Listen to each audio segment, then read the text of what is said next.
Father का अपने बेटे के गर्लफ्रेंड के साथ अफेयर हो जाता है।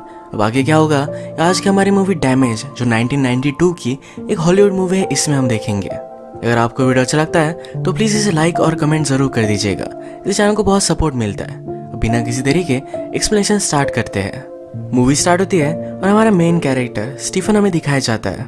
एक पॉलिटिकल ऑफिस में काम करता है। स्टीफन को प्राइम मिनिस्टर ने बुलाया और उसे अब प्रमोशन मिलने वाला है।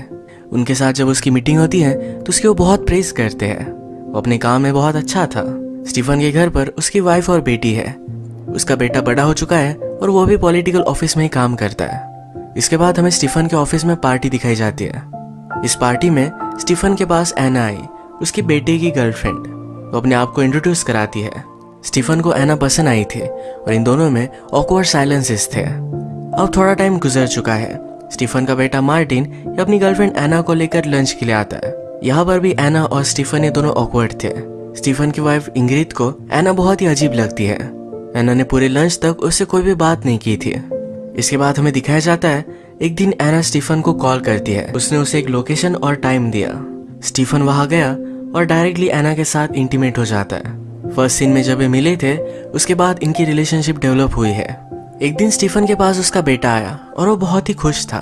कहता है मुझे पॉलिटिकल एडिटर की जॉब मिली है। स्टीफन इससे सरप्राइज्ड हो गया क्योंकि बहुत बड़ा प्रमोशन है। वो अपने बेटे के लिए बहुत ही खुश था। अब इसी प्रमोशन की खुशी में सब फैमिली डिनर करते हैं। मार्टिन के ग्रैंडपा उसके लिए खुश थे। उसने इतनी प्रोग्रेस की थी। उन्हें एना भी पसंद आई। एना को उसके फैमिली के बारे में पूछा जाता है। कहती है मेरे फादर एक डिप्लोमेट थे। उसकी मदर एक फ्रेंच है। उसकी 4 शादियां हो चुकी है। उसकी फैमिली हमेशा मूव होती रहती थी। अर्जेंटीना, अफ्रीका, रोम, इस तरह से अलग अलग कंट्रीज को घूमे हुए है। 3 साल पहले एना का ब्रेकअप हुआ। उसके बाद वो लंदन में ही रहती है। इंग्रिड एना से बहुत सारे क्वेश्चन पूछती है, जैसे क्या अपनी मदर से तुम मिलती हो या तुम्हारा कोई ब्रदर है। एक्चुअल में एना को एक ब्रदर था पर उसने सुसाइड कर ली। इंग्रिड ने पूछा ऐसा क्यों हुआ था। एना कहती है वो किसी से प्यार करता था। ये कन्वर्सेशन बहुत ही अजीब हो गई तो जल्दी से मार्टिन एना को यहाँ से लेकर जाता है। मार्टिन को कुछ काम था तो अपने ऑफिस चला गया।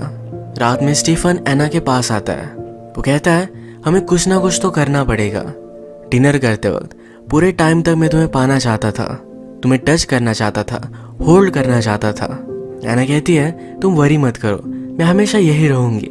इसके बाद पैशनेटली ये दोनों एक दूसरे के साथ इंटीमेट हो जाते हैं। इंटीमेट होने के बाद एना अपने ब्रदर के बारे में और भी बातें कर रही थी। वो कहती है मेरी फैमिली को बहुत बार मूव होना पड़ा। मैं और मेरा ब्रदर हम दोनों ही एक दूसरे का सहारा थे। मेरा ब्रदर मेरे लिए पॉजेसिव हो गया। वो मुझे सिर्फ उसके लिए पाना चाहता था। एना की ब्रदर ने प्यार की वजह से सुसाइड की, पर ये प्यार वो एना से ही करता था। एना ने कहा लाइफ में सबसे बुरी चीज जो हो सकती है वो ऑलरेडी मेरे साथ हो चुकी है। मेरे ब्रदर के जाने के बाद मैं बहुत ही टूट गई थी। मेरे पास 2 ऑप्शन थे, एक तो मैं वैसे ही रहती या अपने आप को खड़ा करती। डैमेज्ड लोग ये बहुत ही डेंजरस होते हैं क्योंकि उन्हें फिर से उठना आता है। एना स्टीफन से कहती है जो भी चल रहा है वो बहुत ही अच्छा है, प्लीज इसे चेंज मत करना। स्टीफन की एक कॉन्फ्रेंस थी तो चाहता था कि उसके साथ एना आए, पर एना उसे मना कर देती है। जब बाद में स्टीफन की अपनी वाइफ से बात हुई तो उसे पता चला कि मार्टिन और एना ये दोनों पेरिस गए हुए हैं। स्टीफन इसके बाद अपने कॉन्फ्रेंस में तो गया पर उसका मन लग नहीं रहा था। वो फिर अपना माइंड चेंज कर डायरेक्टली पेरिस आ जाता है। उसने एना को कॉल किया, एक जगह पर मिलने के लिए बुलाया। एना उससे मिली तो उसे किस करने लग जाता है। कहता है तुमसे बहुत प्यार करता हूँ, तुम्हारे अलावा मैं कुछ भी चीज देख नहीं सकता। एना कहती कि मुझे वापस जाना पड़ेगा। मार्टिन अभी भी सो रहा है। वो चली गई पर स्टीफन एना के ही होटल में रूम लेता है।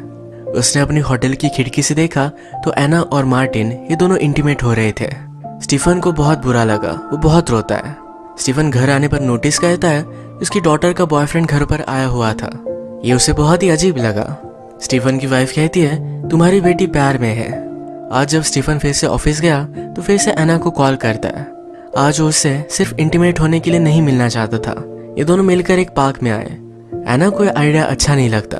वो स्टीफन के साथ सिर्फ बेड की रिलेशनशिप ही रखना चाहती है। इसके अलावा वो कोई भी इंटीमेसी नहीं चाहती। स्टीफन कहता है मैं मेरी वाइफ को छोड़ दूंगा, यही सब के लिए ठीक होगा। एना कहती है तुम्हारे बेटे का क्या। स्टीफन ने कहा कि वो भी ठीक हो जाएगा, कोई भी प्रॉब्लम नहीं होगा। एना कहती है कि वो हमेशा के लिए तुम्हें हेट करेगा, तुम अपनी फैमिली लॉस्ट कर दोगे और किस वजह से, ताकि मेरे साथ रह सको, मेरे साथ ब्रेकफास्ट कर सको।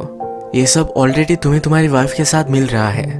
जो चीज़ तुम पाने की कोशिश कर रहे हो ये ऑलरेडी तुम्हारे पास है। एना चाहती थी कि सब कुछ जो चल रहा है वैसा ही चलना चाहिए। एक दिन स्टीफन का बहुत ही इंपॉर्टेंट इंटरव्यू था।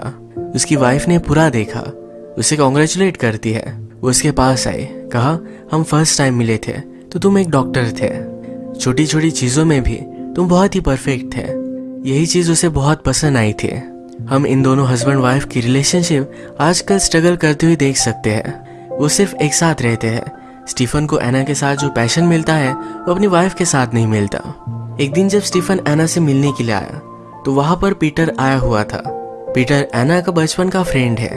वो बिना बताए आया हुआ था, इसी वजह से दोनों सरप्राइज थे। स्टीफन पीटर से पूछता है तुम उसे कब से जानते हो। पीटर कहता है मैं उसे बहुत अच्छे से जानता हूँ। वो आजकल मार्टिन के साथ बहुत ही खुश है, ये वो डिजर्व करती है। यहाँ पर इंडिकेट होता है कि पीटर को स्टीफन और एना के बारे में पता चल चुका था। स्टीफन अभी तो यहाँ से चला गया था, पर पीटर के जाने के बाद वो फिर से वापस आता है। एना से पूछता है ये सब क्या था। एना कहती है कि पीटर मेरा फर्स्ट बॉयफ्रेंड था। एक दिन मैं उसके साथ डेट पर गई थी। जब वो मुझे घर ड्रॉप करने के लिए आया तो हम कार में किस करने लग गए। ये सब मेरे ब्रदर ने देख लिया था। वो बहुत जेलस हो गया। वो मुझे सिर्फ उसके लिए चाहता था। उसने मुझे पूछा क्या तुम अब सबके साथ डेट पर जाओगी, क्या इस वर्ल्ड को हमारे बीच में आने दोगी। एना ने इस सारी बात को इग्नोर कर दिया। उसका ब्रदर 2-3 घंटे तक उसके डोर के बाहर था। एना ने उसे कोई भी रिस्पॉन्स नहीं दिया। जब उसके ब्रदर की आवाज कम हुई तब उसने सुसाइड कर ली थी। इस बात से एना बहुत ही शॉक में थी। इस घर में एना और उसके पेरेंट्स नहीं रहना चाहते थे। पीटर की फैमिली को जानते थे तो उसी के पास गए। एना गम में थी तो पीटर ने उसे सहारा दिया। एना ने कहा पीटर ने मुझे बहुत सपोर्ट किया था। अपने गम में एना फर्स्ट टाइम पीटर के साथ ही इंटीमेट हुई थी। स्टीफन को एना के लिए बहुत ही बुरा लगा। इंग्रिड का बर्थडे था तो अपने फादर के पास वो जा रही थी। अपनी पूरी फैमिली के साथ ये बर्थडे वो स्पेंड करना चाहती थी। मार्टिन सेलिब्रेट करने के लिए एना को भी लेकर आ रहा है। इंग्रिड को पसंद नहीं आता। एना उसे जरा अजीब लगती है। ये सब ग्रैंडपा के पास आए। किस तरह से बचपन में ये सब यहाँ आया करते थे इसके बारे में बातें हो रही थी। मार्टिन कहता है बचपन में सब कुछ बहुत ही परफेक्ट था, पर फिर भी उसे खाली खाली लगता था। उसकी फैमिली हमेशा उसे एम्प्टी लगी है। उसमें कभी भी कोई भी झगड़े नहीं हुए। जिस तरह से हर फैमिली में पैशन होता है ये कभी भी नहीं था। इस बात के लिए वो अपने फादर को दोषी मानता है। स्टीफन ने कभी भी अपनी फैमिली के ऊपर ज्यादा ध्यान नहीं दिया। इसके बाद नेक्स्ट डे मार्टिन और एना साथ थे। इन्हें देखकर स्टीफन जेलस हो गया। मार्टिन अनाउंस करता है कि वो एना से शादी करने वाला है। सिर्फ उसके ग्रैंडफादर ही उसके लिए खुश थे। इंग्रिड को भी एना पसंद नहीं और स्टीफन का कुछ अलग प्रॉब्लम है। स्टीफन जब मार्टिन के साथ अकेला था तो उसे पूछता है कि एना ने तुम्हें डायरेक्टली हाँ कह दिया। वो कहता है कि हाँ। मार्टिन ने अपने फादर को जो भी बुरा कहा इसके लिए उससे अपोलोजाइज करता है। इसके बाद वो कहता है एना में कुछ अजीब सा ही सैडनेस है। वो जब उसके साथ होता है तो क्यूर हो जाता है। स्टीफन ने कहा यह तो नर्स की तरह लगता है। मार्टिन समझाता है एना जब मेरे साथ होती है तो उसकी एक अलग ही साइड है। रात में सबके सो जाने के बाद एना और स्टीफन ये फिर से एक दूसरे से मिले। अंदर जाकर इंटीमेट हो गए। एना के रूम से जब स्टीफन बाहर आया तो उसकी डॉटर ने देख लिया था। अगले दिन आकर वो अपनी डॉटर को समझाता है। कहता है तुम्हारी मदर और मुझे, हम दोनों को एना अच्छी नहीं लगती। मार्टिन से शादी से पहले हमें उससे बात करनी थी, इसी वजह से मैं गया था। डॉटर भी ये सब बात समझ जाती है, फिर भी डर है कि शायद उसे कुछ ना कुछ तो पता है। अब नेक्स्ट सीन में एना की मदर मार्टिन की फैमिली से मिलने के लिए आई हुई है। एना की मदर सरप्राइज थे कि मार्टिन एक बहुत ही अच्छा लड़का है। वो कहती है कि एना की यूजुअल चॉइस से तुम बहुत ही डिफरेंट हो। वो हमेशा बहुत ही घटिया लड़कों को डेट करती है। यही बातें करते करते थोड़ी देर में एना की मदर ने एना के ब्रदर के बारे में बातें निकाली। वो कहती है एना का ब्रदर और मार्टिन ये दोनों बहुत ही सेम दिखते हैं। ये बात सबके लिए बहुत ही अजीब थी। एना अपने मदर पर चिढ़ गई क्योंकि उसे सब्जेक्ट नहीं निकालना चाहिए था। एना की मदर को बहुत ही बुरा लगा कि लंच उसकी वजह से बर्बाद हो गया। स्टीफन एना की मदर को उसके होटल तक छोड़ने के लिए आया। मदर कहती है एना आजकल बहुत ही खुश है, किसी वजह से ये सब बर्बाद हो जाए ये सही नहीं होगा। स्टीफन कहता है कि आप किस बारे में बात कर रही हो। एना की मदर ने कहा मुझे तुम्हारे बारे में सब कुछ पता है। लंच पर तुम एक दूसरे को देख भी नहीं पा रहे थे। मदर कहती कि जो भी चल रहा है इसे अभी के अभी बंद कर दो वरना इसके कंसिक्वेंसेस बहुत ही बुरे होंगे। स्टीफन ने फिर एना को कॉल किया, कहा हमारे बीच में जो भी चल रहा है ये हम अब खत्म कर डालेंगे, यही मार्टिन और तुम्हारे लिए दोनों के लिए सही है। इसके बाद स्टीफन मार्टिन से मिलने के लिए आया। मार्टिन की डेस्क पर उसकी, एना की और स्टीफन की फोटो थी। इसे स्टीफन देख रहा था। मार्टिन कहता है अगर आप चाहो तो इस फोटो को रख सकते हो। स्टीफन ने आज कन्फेस किया, कहा तुम्हें जो भी लगता है ये सब कुछ सही है। हमारे फैमिली पर मैंने ज़्यादा फोकस नहीं किया था। मुझे लगता था कि लाइफ में सब चीज़ें मैं कंट्रोल कर सकता हूँ, पर ये सही नहीं था। तुम स्मार्ट हो, तुम्हें इसके बारे में ऑलरेडी पता है। वो अपने बेटे पर बहुत ही प्राउड है। स्टीफन रात में बहुत ही देर तक काम करता है। वो डिस्टर्ब था तो उसे घर भी नहीं जाना था। आज पार्टी थी तो इंग्रिड ने उसे कॉल किया। वो उसे मना कर देता है, कहता है कि मुझे बहुत सारे काम है और मेरे कलीग भी मेरे साथ काम कर रहे हैं। हम देखते हैं इंग्रिड के पास स्टीफन के फ्रेंड थे। उसे पता चल गया स्टीफन उसे झूठ कह रहा है। स्टीफन आजकल बहुत ही डिस्टर्ब था और अभी अभी इंग्रिड को पता चला कि उसे प्रमोशन मिला है। फिर भी वो सैड था तो उसके पास आई। उसने पूछा कि क्या हुआ है। स्टीफन कहता है कि शायद मैं प्रमोशन नहीं चाहता, उसके साथ जो भी चल रहा है उसे एक्सप्लेन नहीं कर सकता। इस बात से इंग्रिड भी अपसेट हो गई। एक दिन एना ने स्टीफन के ऑफिस में गिफ्ट भेजा। उसमें उसके नए घर की थी। एना और स्टीफन के बीच में जो भी चल रहा है ये हमेशा सही से चलता रहे, इसी वजह से एना ने एक सेपरेट घर लिया था। स्टीफन एक घर जाकर देख कर आया। एक दिन फिर से मार्टिन एना को लेकर घर आया था। जब एना और स्टीफन अकेले थे तो एना कहती है अगर मुझे तुमसे दूर होना होता तो मैं मार्टिन से शादी नहीं करती। वो स्टीफन के पास रहना चाहती है, इसी वजह से वो मार्टिन से शादी करने वाली है। इन्होंने डिसाइड किया और फिर से एक दिन वो एना के घर पर मिले। ये जब दोनों इंटीमेट हो रहे थे तभी एना को ढूंढते हुए मार्टिन वहां पहुंच गया। उसने डोर खोलकर इन्हें इंटीमेट होता देख लिया। मार्टिन बहुत बड़े शॉक में था। उसका ध्यान नहीं रहा, ऊपर से वो नीचे गिर गया। उसकी इंस्टेंटली डेथ हो जाती है। स्टीफन वैसे ही भागते उसे गले लगा लेता है। वो बहुत रोया। अब एक्चुअल में यहाँ हुआ क्या, ये पुलिस की वजह से सबको पता चल गया। रात में स्टीफन घर पर आता है। उसकी वाइफ ने अपने आप को हर्ट कर लिया था। वो पूछता है कि तुमने ऐसा क्यों किया। वो कहती है ये दर्द बहुत ही ज्यादा है, इस पेन को हैंडल नहीं कर सकते। इंग्रिड ने कहा मार्टिन को एना के फ्लैट के बारे में पता नहीं था, पर होम ओनर ने घर पर कॉल किया। मार्टिन के लिए सरप्राइज था तो यही फ्लैट देखने के लिए वो गया। स्टीफन और एना के आने का टाइम और मार्टिन के वहां जाने का टाइम ये सेम हो गया। इंग्रिड ने कहा ये कोइंसिडेंस था, अगर उसे पता नहीं चलता तो ये हमेशा चलता रहता।